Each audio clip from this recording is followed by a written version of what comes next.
Hi friends, welcome to cine family two. TV serial beautiful couple Mukesh Gowda and Raksha Gowda వీరిద్దరూ ప్రస్తుతం ప్రముఖ star మా ఛానల్లో ప్రసారమవుతున్న గుప్పడంత మనసు సీరియల్లో హీరో హీరోయిన్ రిషి వసుధర క్యారెక్టర్లో నటిస్తూ ఎంతోమంది అభిమానుల మనసును గెలుచుకున్నారు. వీరిద్దరు సీరియల్లోనే కాకుండా రియల్ లైఫ్లో కూడా కపుల్ అయితే బాగుండును అని చాలామంది ప్రేక్షకులు కోరుకుంటున్నారు. వీరిద్దరి మధ్య జరిగే సంభాషణ అంటే ప్రేక్షకులు చాలా ఇష్టపడుతుంటారు.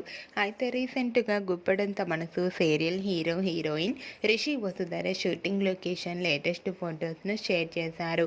ఆ ఫొటోస్లో ఇద్దరు కూడా చూడముచ్చటైన జంటగా చాలా చాలా అందంగా కనిపించారు. ఆ ఫోటో చూసిన వారంతా బ్యూటిఫుల్ అండ్ లవ్లీ పేర్ అంటూ కామెంట్స్ పెడుతున్నారు. మీకు కూడా Rishi Vasudhara shooting location latest photos మీకు నచ్చినట్లయితే మీ అభిప్రాయాన్ని మీ కామెంట్ రూపంలో తెలియజేస్తూ లైక్ చేయండి, షేర్ చేయండి. మరిన్ని ఇంట్రెస్టింగ్ అండ్ లేటెస్ట్ అప్డేట్స్ కోసం మా సినీ ఫ్యామిలీ 2 ఛానల్ని సబ్స్క్రైబ్ చేసుకోండి.